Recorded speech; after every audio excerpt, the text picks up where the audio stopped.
Thanks for joining us. I'm Sam Shocker, and as we face yet another very hot day, you might not think there's anything to do about that, but Denver is working on it. That's because some areas of the city are actually hotter than others. 9 News reporter Janelle Finch shows us how Denver is working to get rid of so-called heat pockets.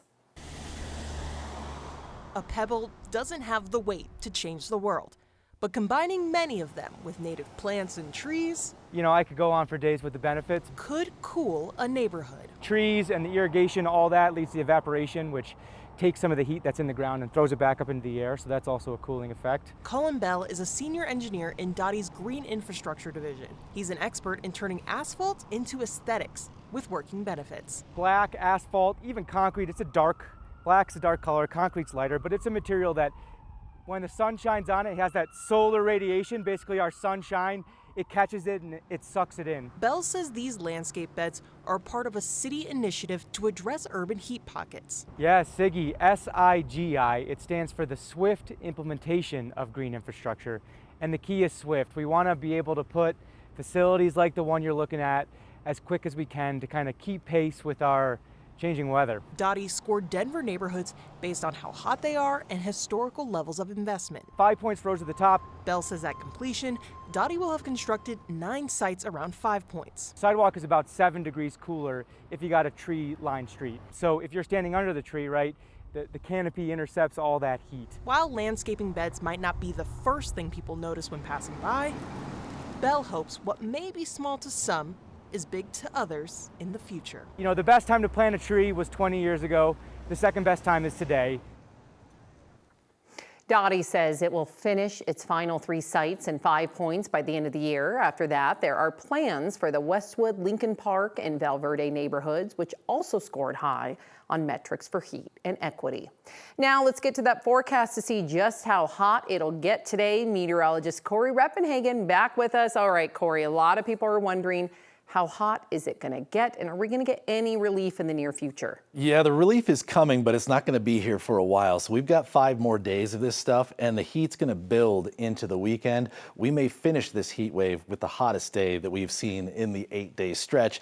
Right now, we have nothing but clear blue skies and sunshine, and it's probably going to stay that way all the way until about 3-4 o'clock in the afternoon, where we might get some clouds. It's already 83 at 9 News, 88 out there at Denver International Airport. So the temperature's going up, and we'll probably make it into the middle 90s pretty easy here. Here's the rest of the current temperatures across the state. Already 92 out in Grand Junction, 91 in Lamar. So the heat's building out there, and it's going to stay pretty hot. Here's the forecast for the rest of the day. I think we could make it easily into the middle 90s here across the Front Range and the Eastern Plains. We have a potential alert for Sunday. That could be our hottest day. More on that coming up. All right, Corey, thank you. There's been another apparent drowning at Cherry Creek State Park. It is the 2nd this month. The Arapahoe County Sheriff's Office says strong winds hit around 5 yesterday afternoon and an inflatable raft turned over. 3 people went into the water. A paddleboarder rescued one of them while a second person swam to shore. But the third person went under and was seen struggling as 911 was called. His body was recovered about an hour and a half later. The early investigation shows none of them were wearing a life jacket.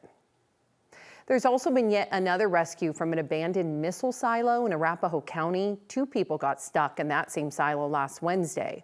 Last night, the sheriff's office says deputies spotted 2 cars near the gate and then heard voices coming from inside the silo.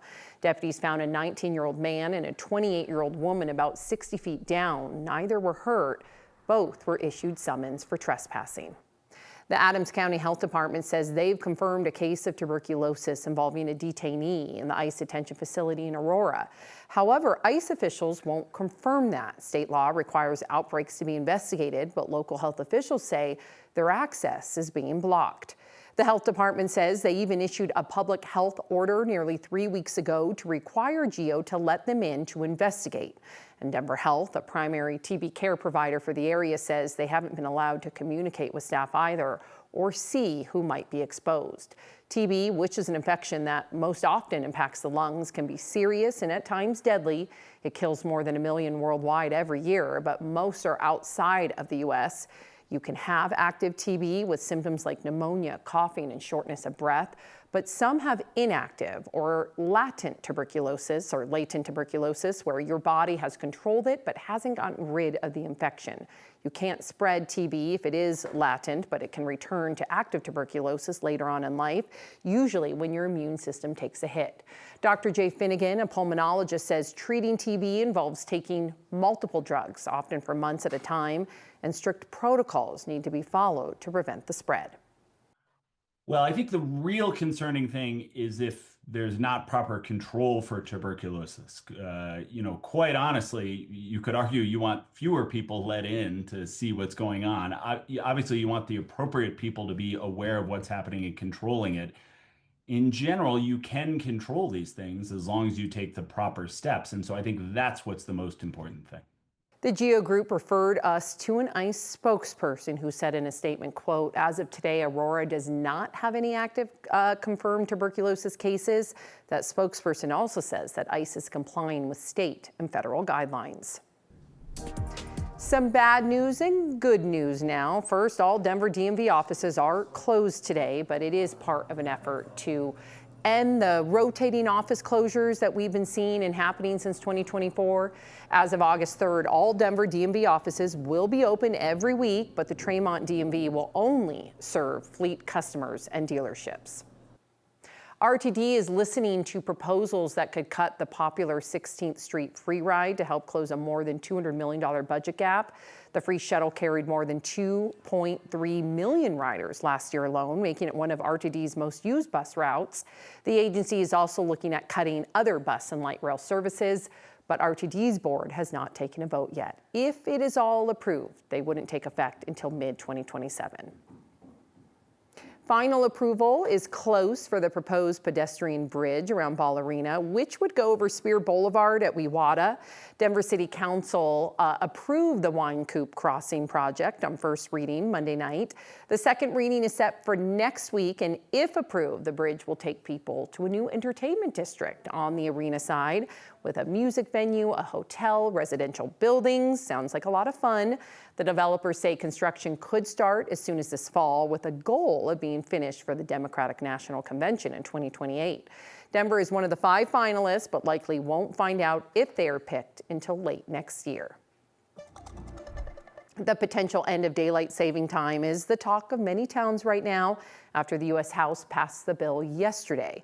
There isn't a vote scheduled in the Senate just yet, but insiders say it may not pass. There have been several bills trying to end it over the years. If you didn't know, if it passes, that would mean we would stay on the time we are on now and would not fall back in November.